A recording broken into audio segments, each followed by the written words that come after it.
फेरि पनि आज उपस्थित भइसकेको छु एउटा नयाँ भिडियो लिएर। अहिले शिक्षक सेवा आयोगको तयारीमा जुटिरहनुभएका सम्पूर्ण साथीहरूको लागि एकदमै महत्त्वपूर्ण टपिक आजको भिडियोमा मैले लिएर आएको छु। आधुनिक शिक्षाको इतिहास।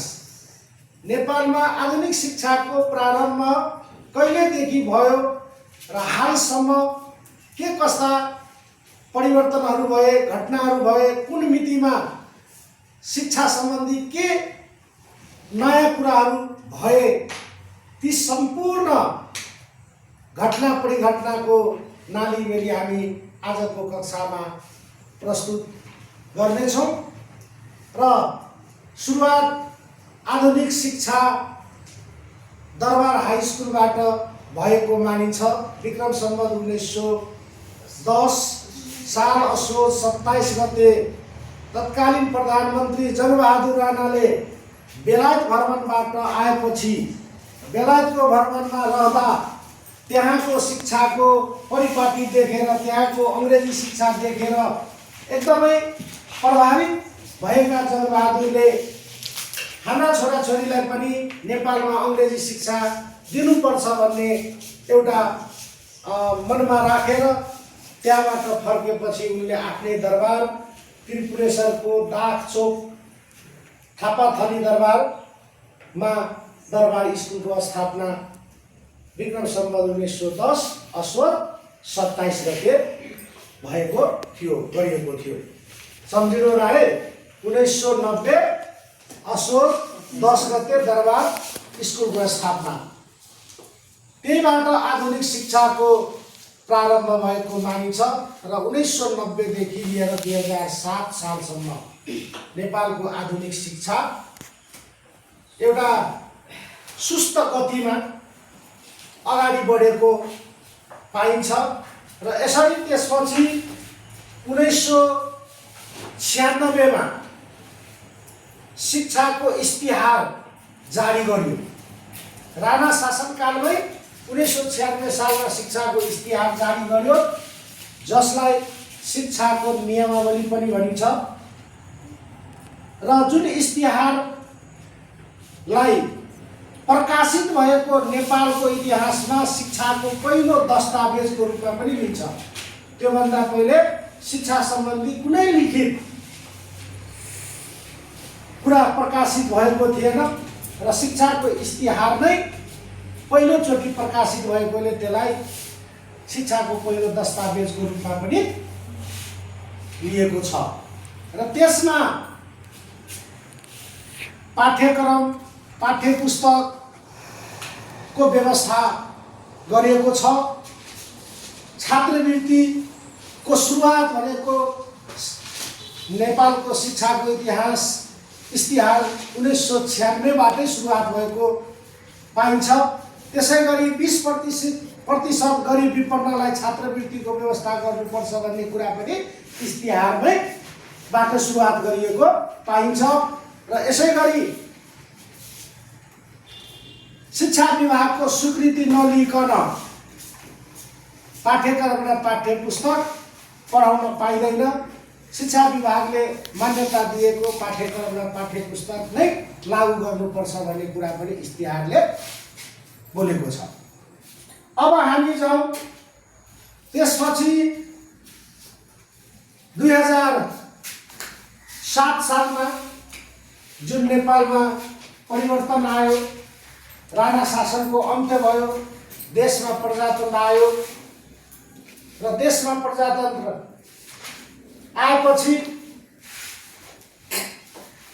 धमाधम नेपालमा विद्यालयहरू खुल्न थाले र त्यति बेलाको नेपालको शैक्षिक अवस्थालाई हेर्ने हो भने नेपालमा जम्मा 2% मात्रै साक्षरता दर थियो।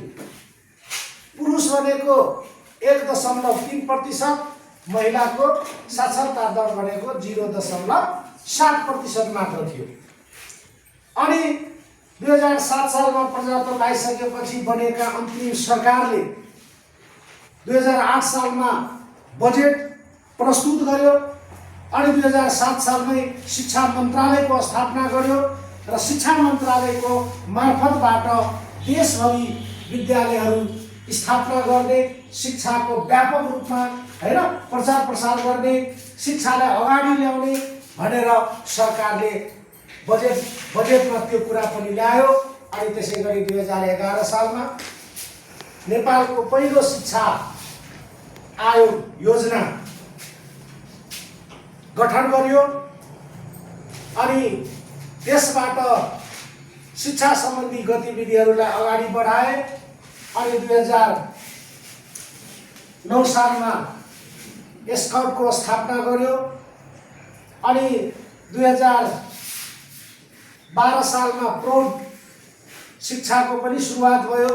2013 साल भाद्र 24 गते कलेज अफ स्कुलको स्थापना भयो।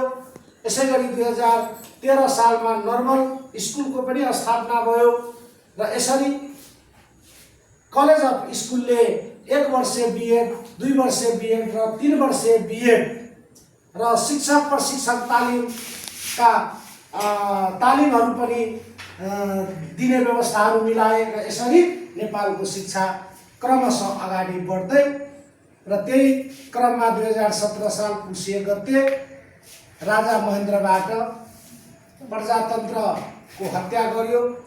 2017 साल पुस 1 गते राजनीतिक दलहरूमाथि प्रतिबन्ध लगायो र पञ्चायती व्यवस्थाको सुरुवात गर्यो र राजा महेन्द्रले फेरि 2017 सालमा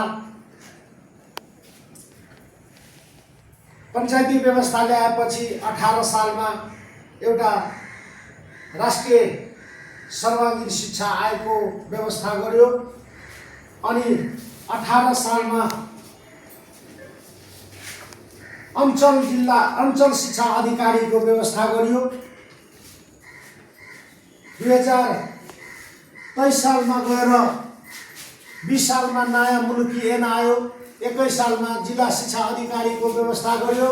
यसै गरी 2023 सालमा शिक्षक लाइसेन्सको सुरुवात।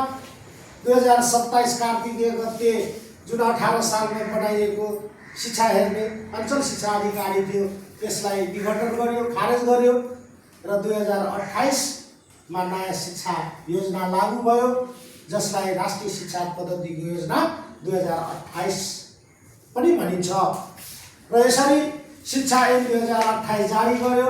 हालसम्म 9 पटक संशोधन भएर 2028 सालको शिक्षा ऐन जारी रहेको छ र विद्यालयको शिक्षाको संरचना 3+4+3 अर्थात् कक्षा 1 देखि 3 सम्म प्राथमिक तह, कक्षा 4 देखि 7 सम्म निम्न माध्यमिक तह र कक्षा 8 देखि 10 सम्म माध्यमिक तह भनेर यसरी तोकिएको छ।